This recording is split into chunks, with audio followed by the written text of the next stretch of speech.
देखो एक और क्वेश्चन 29 जिसका मैंने नंबरिंग किया है, cos of a minus b upon cos of a plus b, cos of c plus d upon cos c minus d equals to 0। This is given.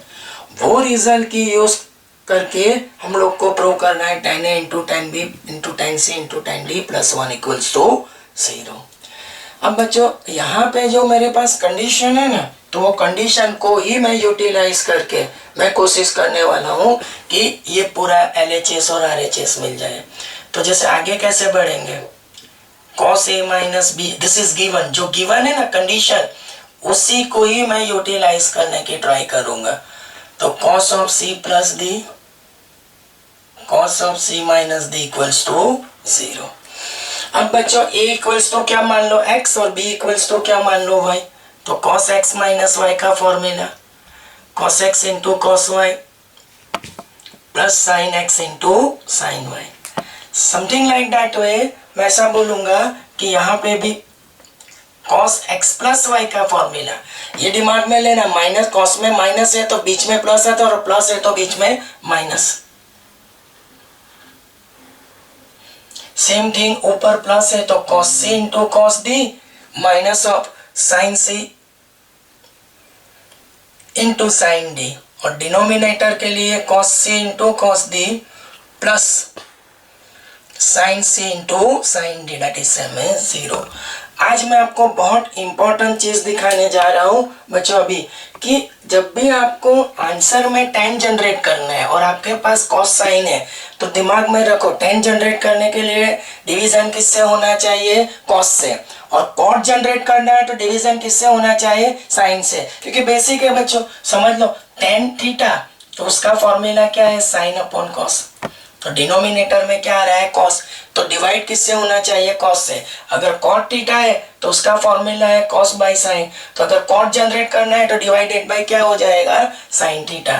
तो जिसके चलते मैं क्या करूंगा, ये जो जितनी टर्म है, each term of a numerator as well as denominator is divided by, यहाँ पे जो होगा वो cos a cos b, मतलब मैं डिनोमिनेटर में लगा देता हूँ cos a cos b, यहाँ पे भी cos a cos b। अब डिवाइडेड बाय, यहाँ पे cos a into cos b divided by cos a into cos b, minus of sin a sin b divided by cos a cos b। Same thing यहाँ पे a और b थे तो उसके reference से each term of a numerator and denominator divided by cos a cos b। तो यहाँ पे each term of a numerator as well as denominator is divided by cos c into cos d। तो सबसे पहले cos c into cos d minus of sin c into sin d। तो इसके upon में लगा दो cos c into cos d, और इसके अपॉन में लगा दो cos c into cos d। Same thing for the denominator, cos c into cos d divided by cos c into cos d। Here is sin c into sin d divided by cos c into cos d and that is same as 0। अब बच्चों important चीज क्या है वो मैं आपको explain करने की ट्राई कर रहा हूँ। जैसे कि cos a cos b कटेगा, तो cos a cos b को हटाने के लिए, मतलब इसको मैं कट कर देता हूँ, यहाँ पे cos a cos b cancer, यहाँ से cos c cos d cos c cos d cancer. Even though sin a upon cos a क्या हो जाएगा हमारा tan a, और sin b upon cos b वो हो जाएगा हमारा tan b। तो same thing for the other term also. तो अब मेरे पास जो निकल के आ रहा है वो ये 1 होगा, ये हो जाएगा tan a into tan b, या डिनोमिनेटर में 1 और वो भी sin upon cos tan a and this one is tan b, plus ये 1 होगा tan c into tan d divided by 1 plus tan c into tan d and that is same as 0। अब बच्चा आप लोग देख रहे हो कि बहुत हद तक घुमा फिरा के मेरे को tan वाली टर्म तो मिल गई है, tan वाली टर्म तो मेरे को मिल गई है, बट देखना ये है बच्चों कि मेरे को जो परफेक्ट रिजल्ट चाहिए तो वो निकालने के लिए मैं क्या कोशिश करूंगा, तो यहाँ से मैं थोड़ा आगे बढ़ने के लिए क्रॉस मल्टीप्लाई करूंगा। जैसे कि 1 plus tan a into tan b, 1 plus 10a into 10b multiply with 1 plus 10c into 10d। ठीक है, अब बीच में ये प्लस, तो 1 minus 10a into 10b multiply with 1 minus 10c into 10d।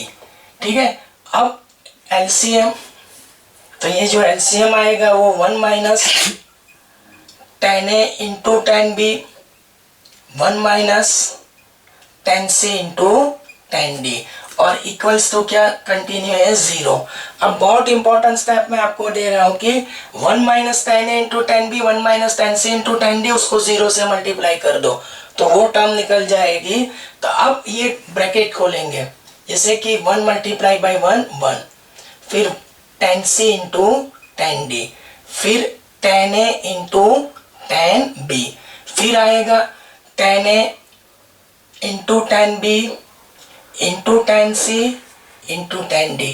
ये जो चार टर्म निकले ना बच्चों, इन दोनों ब्रैकेट का मल्टीप्लीकेशन, स्पेस कम पड़ रही है इसके लिए मैं यहां से शुरू करूंगा। 1 into 1 1 minus 10c into 10d minus 10a into 10b और माइनस माइनस हो जाएगा 10a into 10b into 10c into 10d equals to 10d और इक्वल्स टू करके मैं यहाँ पे लिख रहा हूँ 0।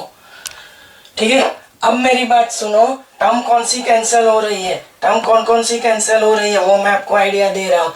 फिर से एक बार, दो ब्रैकेट को खोला है तो ये रिजल्ट मिला है, इन दोनों को खोला है ये रिजल्ट इक्वल टू वो दिख रहा है 0। अब टर्म कौन सी कैंसिल हो रही है, like 10c 10d plus minus, like 10a 10b plus minus. अब ये 1 और यहाँ पे एक 1 है, ये 1 और ये वाला 1 2 हो जाएगा। 10a 10b 10c 10d 10a 10b 10c 10d 1 plus 1 how many times, it is 2 times. तो अब आगे बढ़ने के लिए मैं लिखूंगा 2 plus 2 time 10a into 10b into 10c into 10d equals to 0। अब 2 कॉमन निकाल के 0 से डिवाइड कर दो, तो 1 plus 10a into 10b into 10c into 10d equals to 0। जिसको ऑर्डर से लिखना चाहेंगे तो 10a into 10b into 10c into 10d plus 1 को पीछे लिया इक्वल्स टू 0। और एक आपको लिखना है तो ब्रैकेट में लगा सकते हो, हेंस इट इज प्रूव्ड। देख लो एक बार पूरा डिटेल में, यहाँ से शुरू करो वहाँ तक, बने नानो